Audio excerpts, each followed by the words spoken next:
नमस्कार, स्वागत है आप सभी का न्यूज़ वन इंडिया में और मैं हूं आपके साथ कृतिका। सीधे रुक करेंगे इस वक्त की बड़ी खबर का, जो आ रही है लखनऊ से, जहां पर अवैध इमारतों के खिलाफ सीएम योगी आदित्यनाथ का बुलडोजर चला है। और आपको बता दें कि पूर्व सांसद दाऊद की अवैध इमारत को गिराया गया है। 100 करोड़ की लागत से ये बहुमंजिला इमारत बन रही थी। इमारत पर एलजीए ने अपना बुलडोजर चलाया। एलजीए ने कार्रवाई करते हुए बिल्डिंग को जमींदोज किया है। रिवर बैंक कॉलोनी में ये अवैध निर्माण चल रहा था और ये एक्सक्लूसिव तस्वीरें इस वक्त आपको दिखा रहे हैं न्यूज़ वन इंडिया पर। हाईकोर्ट और एलजीए ने ध्वस्तीकरण के आदेश दिए थे और ये एक्सक्लूसिव तस्वीरें इस वक्त आप देख रहे हैं सिर्फ और सिर्फ न्यूज़ वन इंडिया पर, जहां पर बहुमंजिला इमारत ये गिराई गई है। आपको बता दें कि पूर्व सांसद दाऊद की ये बहुमंजिला इमारत जो कि अवैध निर्माण के रूप में बनाई जा रही थी और जिस पर अब कहीं ना कहीं उसको ध्वस्तीकरण किया गया। और ये एक्सक्लूसिव तस्वीरें इस वक्त आप देख रहे हैं न्यूज़ वन इंडिया पर।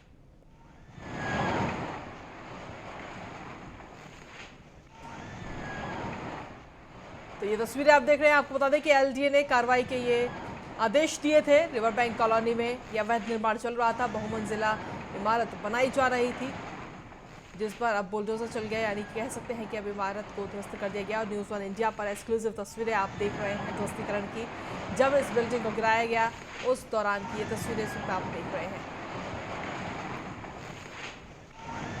बहुमंजिला इमारत को ये गिराया गया है। पूर्व सांसद दाऊद की इमारत बताई जा रही है। तो ये तस्वीरें भी इस वक्त आप देख रहे हैं। पूर्व सांसद दाऊद की अवैध इमारत को गिराया गया है। एलजीए का ये डंडा चला है कहीं ना कहीं।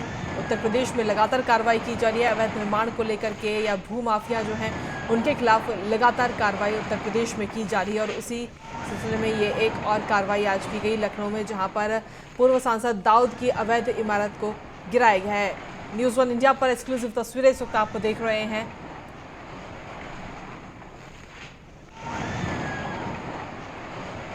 और अधिक जानकारी के साथ संवाददाता एसके वाजपेयी इस वक्त हमारे साथ जुड़ गए हैं फोन लाइन पर। वाजपेयी जी, जिस तरीके से तस्वीरें हम देख रहे हैं, ध्वस्तीकरण की तस्वीरें इस वक्त नजर आ रही हैं।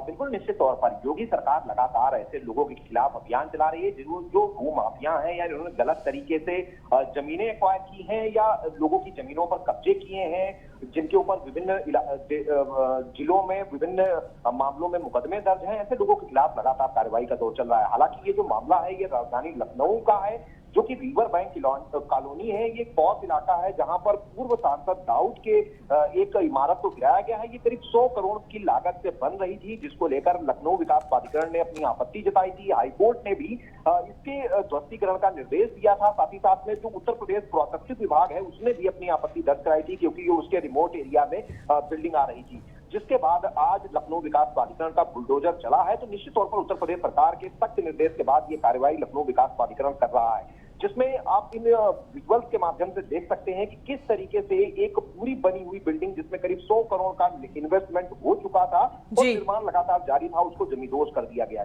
जी एसके वाजपेयी जी, लेकिन जिस तरीके से निर्माण की, जब कोई भी अवैध निर्माण की जानकारी मिलती है तो उसमें सबसे पहले नोटिस भेजा जाता है। क्या ये नोटिस भेजा गया, कब ये नोटिस भेजा गया, इस बारे में क्या कुछ जानकारी आपके पास? बिल्कुल, ये मामला लगातार लंबे समय से चल रहा था, क्योंकि एक कानूनी प्रक्रिया है। उस प्रक्रिया के तहत पूरे सिस्टम को अपनाया गया है, जिसमें लखनऊ विकास प्राधिकरण ने नोटिस दी थी। साथ ही साथ हाईकोर्ट में भी पूरा मामला गया था, वहां से भी इस बिल्डिंग को अवैध माना गया था। उसके अलावा पुरातत्व विभाग ने भी उत्तर प्रदेश सरकार और एलडीए से इस मामले में शिकायत की थी कि उसका ये जो एरिया है वो रिमोट एरिया में ये बिल्डिंग आ रही, जो कि पुरातत्विक जो इस बिल्डिंग है उनको इससे खतरा है। जिसके बाद ये कार्रवाई उत्तर प्रदेश सरकार की तरफ से की गई है, जिसमें एलडीए लगातार जमींदोज करने की कार्रवाई मौके पर कर रहा है।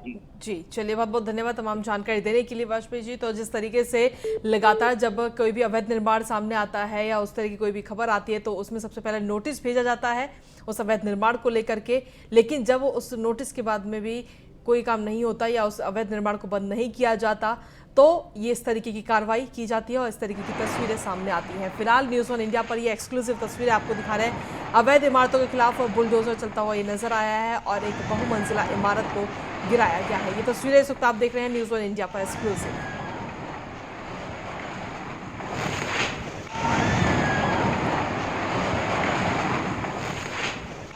तो लखनऊ की ये तस्वीरें आप देख रहे हैं, जहां पर पूर्व सांसद दाऊद की अवैध इमारत को गिराया गया है। बहुमंजिला ये इमारत थी जो 100 करोड़ की लागत से बन रही थी। हालांकि गिराने से पहले नोटिस भी भेजा गया लेकिन उस पर कोई भी काम नहीं हुआ।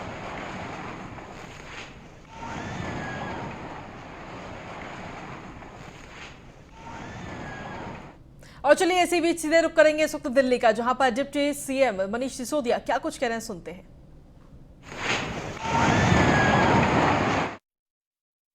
पार्टी ने दिल्ली नगर निगम के स्कूलों की हालत इतनी खस्ता कर दी है कि आज वो देश के सबसे पिछड़े हुए स्कूल बन गए हैं और उनकी वजह से आज दिल्ली की पूरी तस्वीर खराब हो रही है।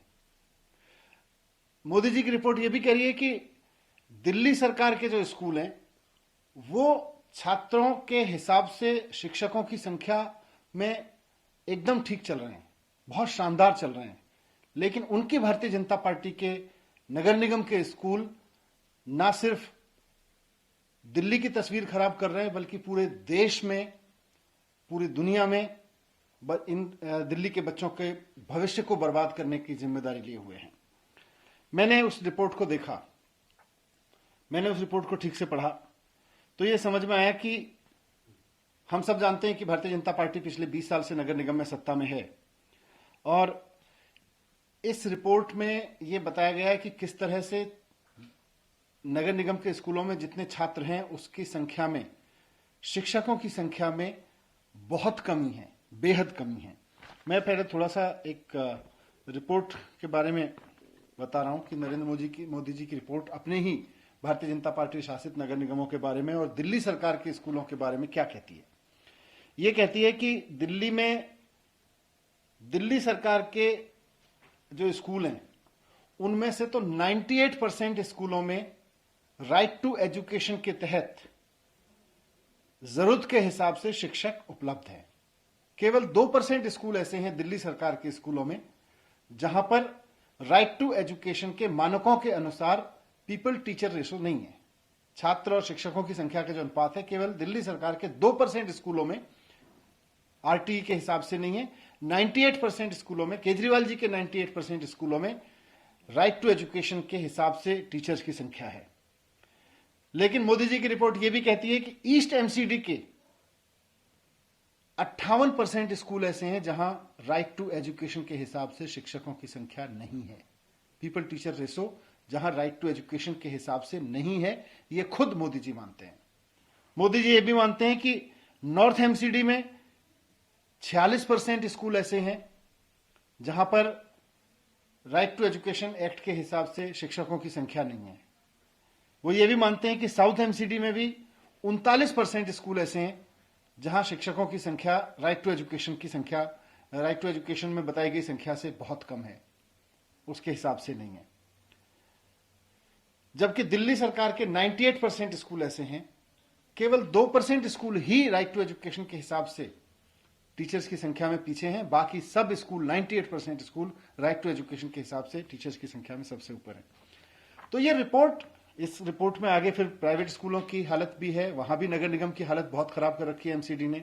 एडेड स्कूल की बात भी है, वहां भी नगर निगम के स्कूलों की वजह से दिल्ली की तस्वीर खराब हो रखी है। मैं बहुत ज्यादा डिटेल में डेटा नहीं। तो मनीष सिसोदिया को आप सुन रहे थे जो इस वक्त प्रेस कॉन्फ्रेंस करते हुए नजर आए। इसी के साथ खबरों में आगे बढ़ेंगे, बात करेंगे गोरखपुर की, जहां पर गोरखपुर के दौरे पर हैं सीएम योगी आदित्यनाथ। आपको बता दें कि नवनिर्वाचित जिला पंचायत अध्यक्षों के साथ मंथन भी करेंगे और सदस्यों के साथ सीएम योगी आदित्यनाथ की आज बैठक भी होनी है। तो इसकी बड़ी जानकारी भी आपको दे रहे हैं।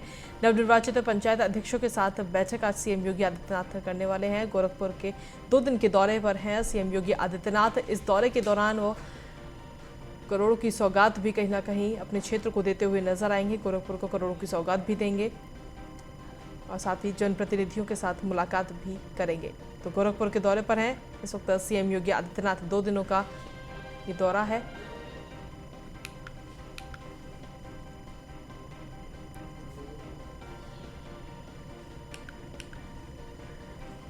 तो इस वक्त की बड़ी जानकारी आपको दे रहे हैं। गोरखपुर में इस वक्त सीएम योगी आदित्यनाथ का मंथन चल रहा है, जहां नवनिर्वाचित पंचायत अध्यक्षों के साथ बैठक सीएम योगी आदित्यनाथ ने की है और सदस्यों के साथ बैठक के अलावा करोड़ों का कहीं ना कहीं सौगात आज सीएम योगी आदित्यनाथ देते हुए नजर आ सकते हैं।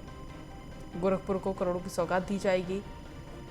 जो परियोजनाएं हैं वहां पर उसको लेकर के वहीं इस वक्त की बड़ी जानकारी आपको है। गोरखपुर के 2 दिन के दौरे पर है सीएम योगी आदित्यनाथ। नवनिर्वाचित जिला पंचायत अध्यक्षों के साथ मंथन भी सीएम योगी आदित्यनाथ करते हुए नजर आए। इस दौरान जनप्रतिनिधियों से भी मुलाकात करेंगे, उनके साथ बैठक करेंगे, वार्ता करेंगे।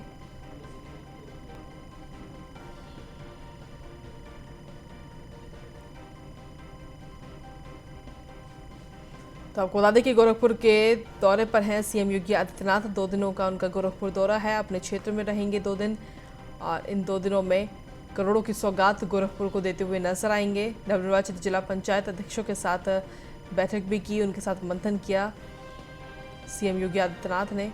ये तस्वीरें भी आपको दिखा रहे हैं। नवनिर्वाचित जिला पंचायत अध्यक्षों के साथ जो बैठक की है वो तस्वीरें इस वक्त आपको दिखा रहे हैं गोरखपुर की।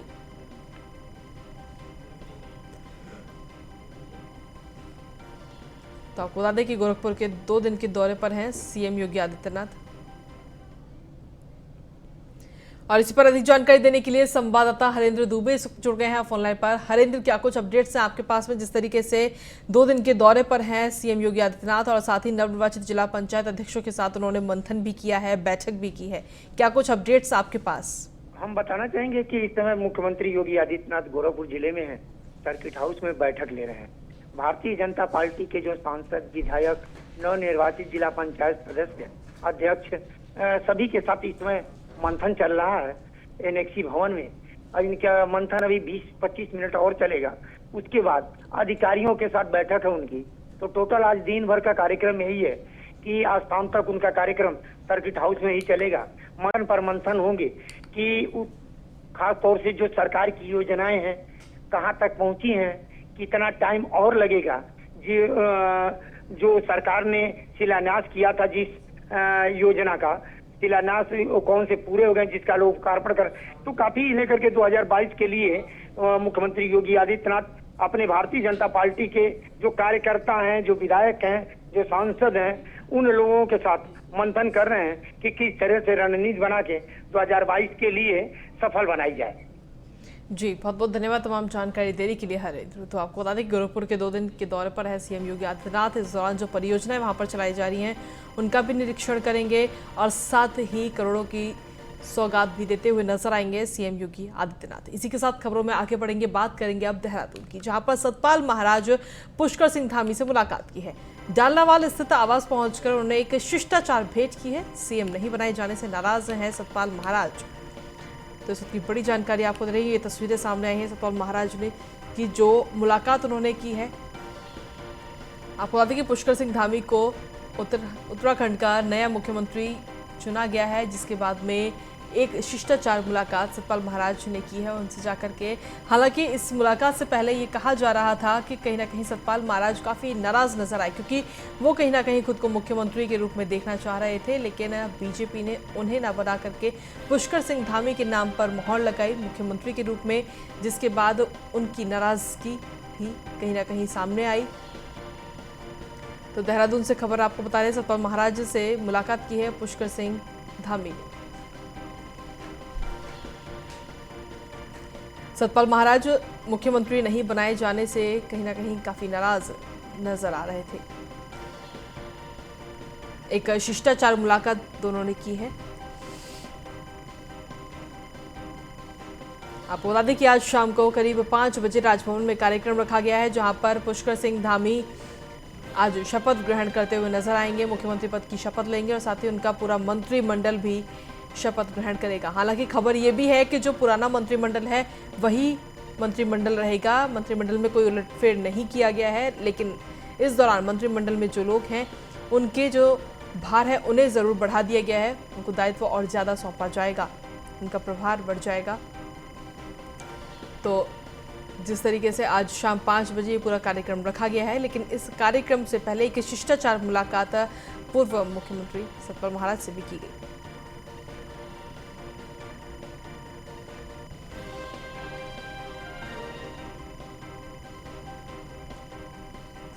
और इसी पर अधिक जानकारी देने के लिए संवाददाता सुदीप जैन इस वक्त हमारे साथ जुड़ गए हैं फोन लाइन पर। सुदीप, क्या कुछ अपडेट्स हैं? जिस तरीके से सतपाल महाराज कहीं ना कहीं नाराज नजर आ रहे थे, लेकिन इस दौरान पुष्कर सिंह धामी ने उनसे मुलाकात की है और ये मुलाकात की तस्वीर इस वक्त सामने आई है।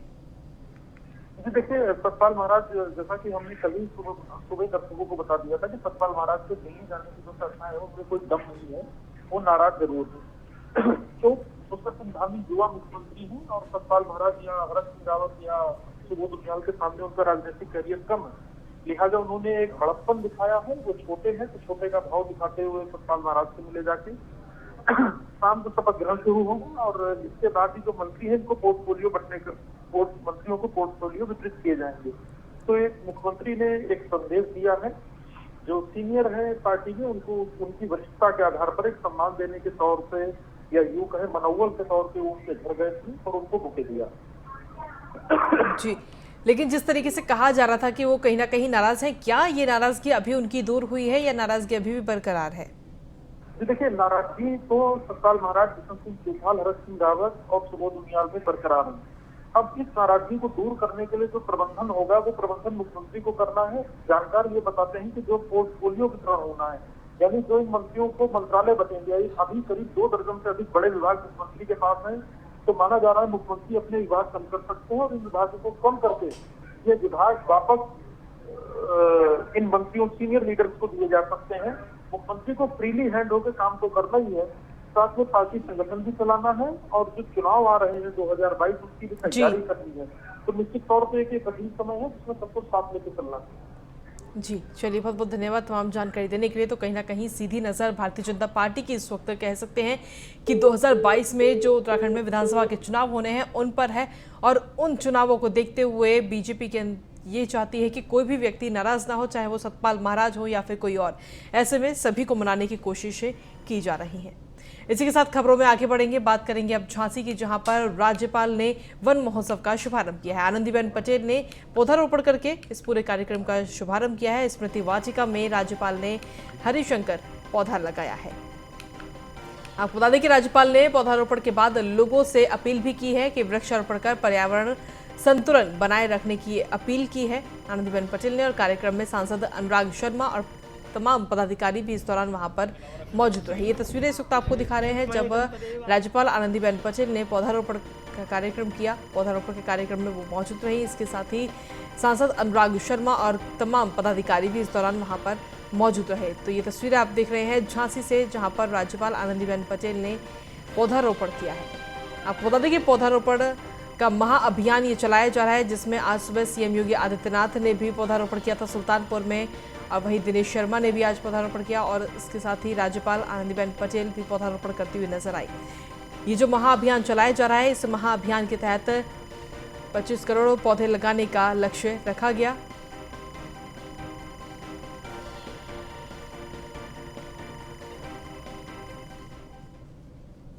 और चलिए अब खबरों में आगे बढ़ेंगे। एक दिवसीय दौरे पर अमेठी पहुंचे हैं प्रभारी मंत्री मोहसिन रजा। आपको बता दें कि निर्माणाधीन कलेक्ट्रेट परिसर में वृक्षारोपण उन्होंने किया।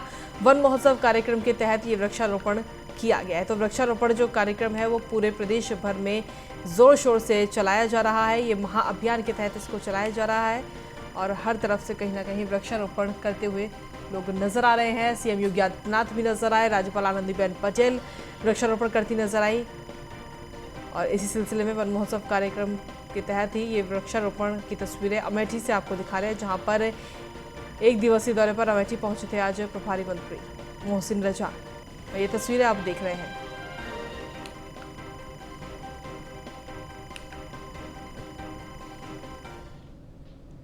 और अमेठी के बाद अब बात करेंगे हापुड़ की, जहां पर सड़क पानी की व्यवस्था ना होने पर लोगों में काफी आक्रोश नजर आया।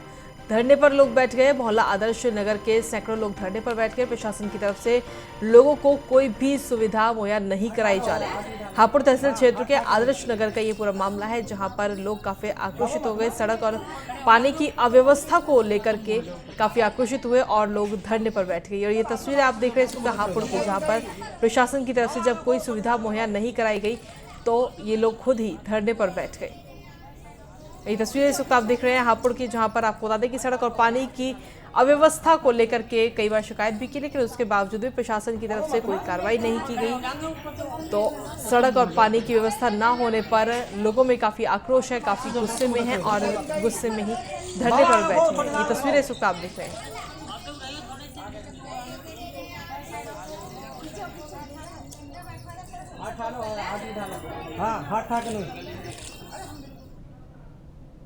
और वही खबरों में आगे बढ़ेंगे। गुजरात के बीजेपी नेता डॉक्टर जहीर खान से न्यूज वन इंडिया संवाददाता गौरव तिवारी ने खास बातचीत की है, जिनका कहना है कि यूपी में 35% मुसलमान अब बीजेपी के साथ हैं। हालांकि आगामी विधानसभा चुनाव में मुस्लिम प्रत्याशी को भी बीजेपी से मैदान में उतारा जाएगा। गुजरात के बीजेपी के नेता डॉक्टर जहीर खान उत्तर प्रदेश के जनपद कासगंज पहुंचे हैं, हमारे साथ भी हैं। इनसे सवाल भी करेंगे, ये जवाब भी देंगे। न्यूज़ वन इंडिया में आपका बहुत बहुत स्वागत है। उत्तर प्रदेश की बात करेंगे, क्या आपके आने से या बीजेपी में और भी मुस्लिम चेहरा हैं, क्या आपके आने से बीजेपी को कितना % वोट जा सकता है 2022 के लिए? देखिए, मुझे पूरा यकीन है अगर आज की डेट में भी अगर इलेक्शन हो तो मुस्लिम भाई मुझे लगता है 30-35% तो वोट देना चाहिए बीजेपी को, और देंगे, यकीनन देंगे। और हम माननीय प्रधानमंत्री जी के अच्छे कामों का जो है गुड गवर्नेंस का और डेवलपमेंट का कार्य बताएंगे मुसलमान भाइयों को, तो मुझे यकीनन है कि उससे ज़्यादा वोट प्रतिशत बढ़ेगा, यकीन बढ़ेगा। इससे आजम खान को से का जो मामला था, मैटर था, उससे मुस्लिम समाज में नाराज़गी है कि ना? देखिए, नहीं है। आजम खान हो और काफ़ी सीनियर लीडर हैं, पर मैं तो कोई डेटा देख रहा हूँ, मुझे तो उन्होंने कोई ऐसा मुसलमानों के लिए बहुत बड़ा कोई काम किया हो मुझे तो नहीं दिखाई दे रहा है उस चीज़ में। तो इस बार जो विधानसभा का इलेक्शन आ रहा है तो बीजेपी की किस पार्टी से टक्कर होगी उत्तर प्रदेश में, ये बताइए आप। देखिए, उत्तर प्रदेश में जो है पहले भी, इससे पहले जो इलेक्शंस हुए थे, जो हमारी भाजपा की सरकार बनी थी, इस बार भी है। और अपोजिट में टक्कर तो होगी, थोड़ी बहुत टक्कर कह सकते हैं, तो उसमें अखिलेश भी है, मायावती भी है, कांग्रेस भी है। ठीक है, मुझे नहीं लगता कि कोई टक्कर होगी और बहुमत से सरकार हमारी बनेगी उसमें, इंशाअल्लाह। ये थे हमारे साथ डॉक्टर जहीर खान, बीजेपी के बड़े नेता हैं। अमित शाह, मोदी से इनकी मुलाकात हुई थी और एक फेसबुक पर इनका मोदी के साथ फोटो बहुत वायरल हुआ था। Gaurav Tiwari, news one India, Kasganj. और वही खबरों में आगे बढ़ेंगे। केंद्रीय मंत्री संतोष गंगवार ने एक बार फिर से विरोधियों का अपनी ताकत को एहसास कराया है। न्यूज़ वन इंडिया संवाददाता अयाज खान से खास बातचीत करते हुए जिला पंचायत अध्यक्षों के नतीजों पर बोले हैं संतोष गंगवार ने कहा कि योगी और मोदी जी पर देश की जनता का विश्वास है, इसलिए ये नतीजे यूपी में आए। क्या कहेंगे, जीत आज? वास्तव में पूरे प्रदेश और देश में भारतीय जनता पार्टी, योगी जी और नरेंद्र मोदी के प्रति देशवासियों का विश्वास है। आज का परिणाम उसी का प्रतीक है। और हम इतना ही कह सकते हैं कि जो अंतर है 40 और 20-19 का, ये बताता है कि वास्तव में प्रदेश की जनता मोदी जी के, योगी जी के साथ ही रहना चाहती है। कहना जबरन जीती है ना, वो तो कोई हारने वाला कुछ कहेगा ही कहेगा। तो आपको बता दें कि जिस तरीके से जो जीत हुई जिला पंचायत अध्यक्ष चुनाव में, जो जीत भारतीय जनता पार्टी को मिली, उसको लेकर के हमारे संवाददाता ने केंद्रीय मंत्री संतोष गंगवार से बातचीत की और उन्होंने कहा कि कहीं ना कहीं योगी और मोदी जी पर देश का विश्वास है और उसी की ये जीत सामने आई है। और वहीं बात करेंगे प्रयागराज की, जहां पर बंद घर को चोरों ने अपना निशाना बनाया। घर में रखे नकदी और जेवरात पर हाथ साफ कर लिया। चोरी की पूरी वारदात सीसीटीवी में कैद हो गई। सीसीटीवी फुटेज के आधार पर पुलिस इस वक्त जांच में जुटी हुई है। धूमनगंज थाना क्षेत्र की ये पूरी घटना बताई जा रही है, कालिंदीपुरम का ये पूरा मामला। और ये तस्वीरें इस वक्त आप देख रहे हैं, जो सीसीटीवी वहां पर लगा हुआ था उसमें ये पूरी वारदात हालांकि कैद हो गई है और इस फुटेज के आधार पर पुलिस इस पूरे मामले की जांच कर रही है। आपको बता दें कि ये घर बंद था और बंद घर में रखे नकदी और जेवरात पर चोरों ने हाथ साफ किया है और ये चोरी की पूरी वारदात सीसीटीवी में कैद भी हो गई है। चोरों की तस्वीरें भी इस वक्त आप देख रहे हैं, सीसीटीवी तस्वीरें, और इन तस्वीरों के आधार पर पुलिस अब पूरे मामले की जांच कर रही है और चोरों की तलाश की जा रही है।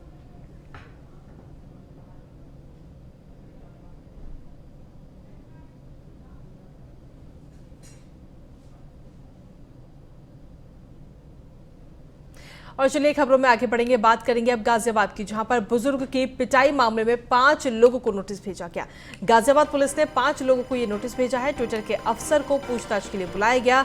मकसूर उस्मानी, शमा मोहम्मद, सलमान निजामी को नोटिस भेजा गया है। वहीं सिद्धार्थ वर्धराजन को भी ये नोटिस भेजा गया है। तो इसकी बड़ी जानकारी आपको दें, बुजुर्ग की पिटाई मामले में 5 लोगों को ये नोटिस इस वक्त भेजा गया है, जिसमें सिद्धार्थ वर्धराजन को भी नोटिस भेजा गया है गाजियाबाद पुलिस की तरफ से। तो इसकी बड़ी जानकारी आपको दे रहे हैं।